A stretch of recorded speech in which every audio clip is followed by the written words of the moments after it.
Mais l'une des raisons qui fait que beaucoup d'enfants de Dieu échouent dans la vie, c'est parce que quand vous êtes devant des grandes décisions de la vie, vous ne priez pas beaucoup. Tu dois te marier, tu veux voyager. Je suis en train de me préparer, je vais m'installer dans tel pays. Je voudrais envoyer mes enfants étudier telle part. Il y a un homme qui me courtise, il veut que je sois avec lui. Il y a une femme qui veut entrer dans ma vie. Je suis en train de vouloir changer de carrière. J'ai rencontré des hommes d'affaires qui sont en train de me proposer des affaires qui vont coûter des millions. Et ils sont devant moi. Moi, je dois aussi investir. Je dois investir beaucoup d'argent. C'est des moments de grandes décisions. Je suis en train de vouloir me remarier après le décès de mon épouse, après le décès de mon époux. Je suis, par exemple, en train de chercher à commencer le ministère. Je suis en train de chercher à implanter telle part. Je voudrais investir mon argent. Je veux commencer une construction.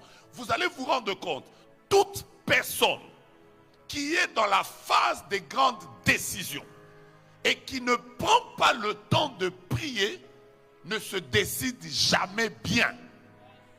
Est-ce que vous pouvez vous imaginer que Jésus a prié toute la nuit, mais après qu'il ait prié toute la nuit, il y a eu quand même Judas au milieu?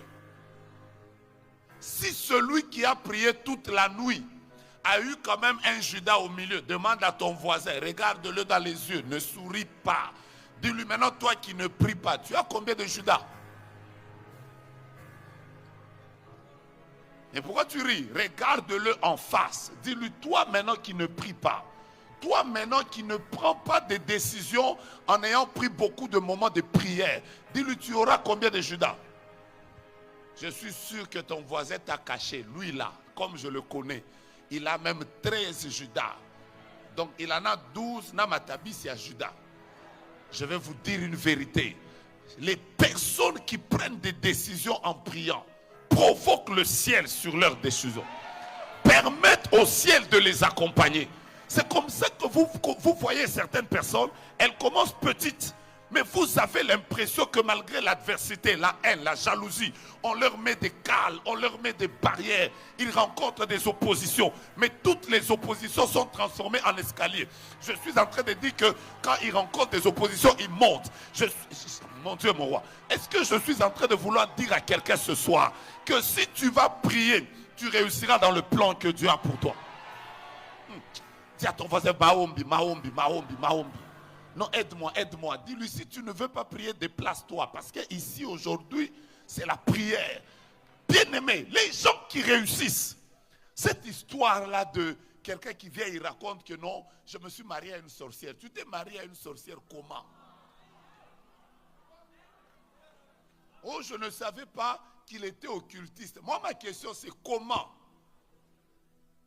Parce qu'en réalité, une mouche ne peut pas se poser sur une plaque chauffante. J'ai dit quelque chose? J'ai dit quelque chose?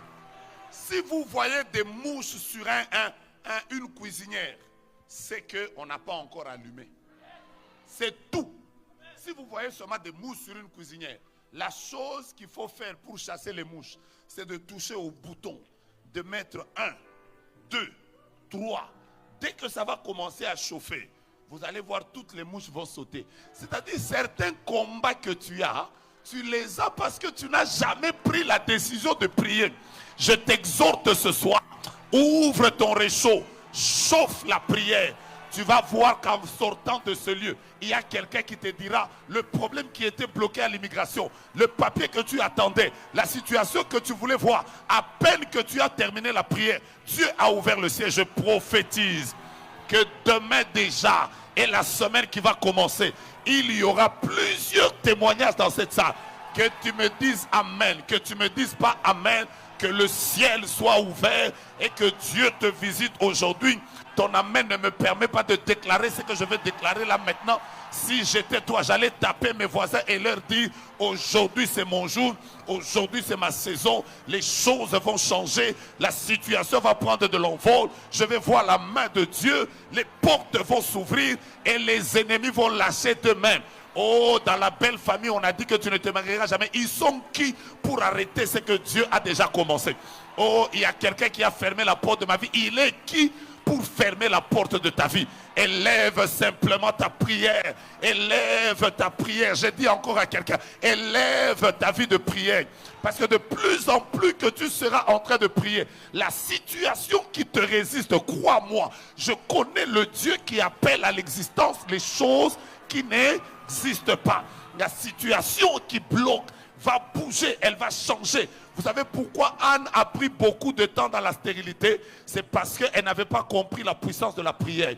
Elle était là à discuter avec Pénina. De plus en plus qu'elle discutait avec Pénina, le temps passait. Mais le jour où elle a dit, Pénina là je la laisse, ces problèmes là je les laisse, ces mortifications je les laisse. Aujourd'hui je vais entrer dans la présence de celui qu'on appelle le roi des rois et le Seigneur